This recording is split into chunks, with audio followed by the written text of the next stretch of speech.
আসসালামু আলাইকুম সবাইকে। কেমন আছেন সবাই? আশা করছি আল্লাহর অশেষ রহমতে সবাই খুব ভালো আছেন। কুকিং বাই আয়েশাস মমে নতুন আরো একটি রেসিপি দেখার জন্য আপনাদের সবাইকে স্বাগত জানাচ্ছি। আজকের রেসিপি হচ্ছে পাঙ্গাস মাছের বোনা। এভাবে রান্না করলে বাসার সবাই অনেক বেশি পছন্দ করবে। তাহলে চলুন মূল রেসিপিতে চলে যাই। এখানে আমি পাঙ্গাসের 5 পিস টুকরা নিয়েছি। মাছগুলোকে খুব ভালো করে ধুয়ে নিয়েছি। যদি ফ্রিজের হয় তাহলে অবশ্যই 10 মিনিটের জন্য লেবুর পানি আর লবণ দিয়ে একটু মাখিয়ে রেখে দিবেন। তাহলে মাছের গায়ে যে একটা কাঁচটা গন্ধ থাকে সেটা চলে যাবে। আমি মাছ ভাজার জন্য এখানে আধা চা চামচ মরিচের গুঁড়ো, আধা চা চামচ হলুদের গুঁড়ো আর পরিমাণ মতো লবণ দিয়ে মাখিয়ে নিচ্ছি খুব ভালো করে। পাঙ্গাস মাছে কাঁটা না থাকায় ছোটরা অনেক বেশি পছন্দ করে। এই রেসিপি ফলো করে যদি বাসায় তৈরি করেন ছোট বড় সবাই অনেক বেশি পছন্দ করবে। আর গরম ভাতের সাথে পাঙ্গাস মাছের এই রেসিপিটা অনেক বেশি মজা লাগে। যারা পাঙ্গাস খান না তারাও একবার ট্রাই করে দেখতে পারেন।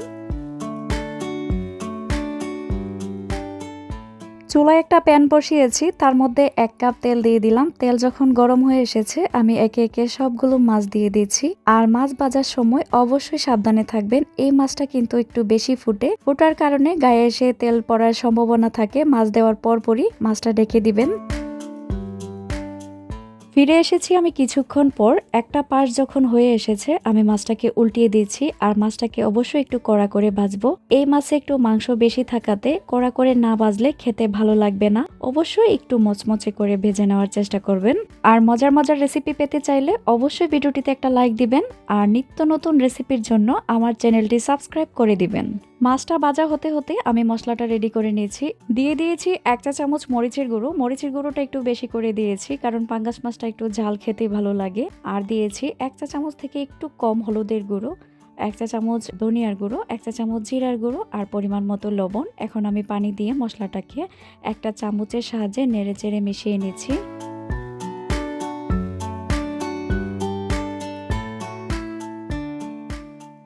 চুলায় আমি আরেকটা প্যান বসিয়ে দিয়েছি। তার মধ্যে পাঙ্গাস মাছ ভাজার যে তেলটা ছিল সেটার মধ্যেই মাছটাকে ভুনা করব। এখানে আমি 3টা ছোট সাইজের পেঁয়াজকে হাফ ব্লেন্ড করে নিয়েছি। পেঁয়াজটাকে আমি ভালো করে ভেজে নিব যাতে করে পেঁয়াজের যে একটা কাঁচা গন্ধ থাকে সেটা চলে যায়। পেঁয়াজের কাঁচা গন্ধটা থাকলে কিন্তু তরকারিটা খেতে একটু ভালো লাগবে না। অবশ্যই পেঁয়াজটাকে হাফ ব্লেন্ড করে দেওয়ার চেষ্টা করবেন, তাতে করে তরকারির ঝোলটা ঘন হবে। আর এই ঘন ঝোলটা দিয়ে গরম ভাতের সাথে খেতে অনেক বেশি মজা লাগবে। অনেকটা সময় নিয়ে আমি পেঁয়াজটাকে ভেজে নিয়েছি। পেঁয়াজ আর তেল দেখুন আলাদা আলাদা হয়ে গেছে। যে গুঁড়া মশলাটাকে ভিজিয়ে রেখেছিলাম সেটা এখন দিয়ে দিলাম। এখন পালা হচ্ছে মশলাটাকে ভালো করে কষানো।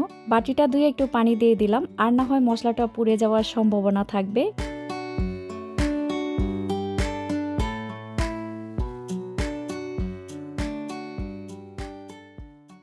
ফিরে এসেছি আমি কিছুক্ষণ পর। আর মশলাটা দেখুন কত সুন্দরভাবে কষানো হয়েছে। তেলগুলো বুটবুট করছে। মশলা আর তেল কিন্তু একদম আলাদা আলাদা হয়ে গেছে। এই পর্যায়ে বুঝে নিতে হবে যে আপনার মশলাটা খুব ভালোভাবে কষানো হয়েছে।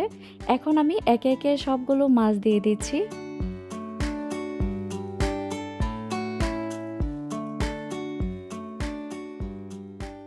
এখন দিয়ে দিচ্ছি 3 থেকে 4টি কাঁচামরিচ। মাছের সাথে একটা টমেটো দিব। টমেটোটা দিলে খেতে আরো বেশি মজা লাগবে। না দিলেও সমস্যা নেই, হাতের কাছে না থাকলে এভাবে রান্না করতে পারেন। টমেটোটা দিলে তরকারির ঝোলটা আর একটু মাখা মাখা হবে। এই রেসিপি ফলো করে কিন্তু আপনারা সব ধরনের মাছ রান্না করতে পারেন। মাছটা রান্না হওয়ার জন্য আমি 1 গ্লাস পরিমাণ গরম পানি দিয়ে দিচ্ছি।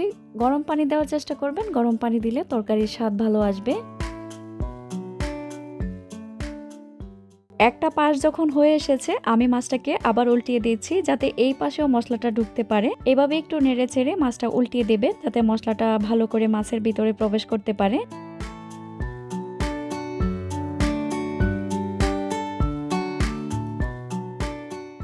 চুলাটা বন্ধ করার আগে আমি এখানে আধা চা চামচ ভাজা জিরার গুঁড়ো দিয়ে দিলাম। বাড়তি কোনো মশলা না, এভাবে বাসায় রান্না করে দেখবেন। যে কোনো মাছের বোনা খেতে অনেক বেশি মজা লাগবে। আজকে পাঙ্গাস মাছের বোনা আপনাদের কাছে কেমন লেগেছে অবশ্যই আমাকে কমেন্টে লিখবেন।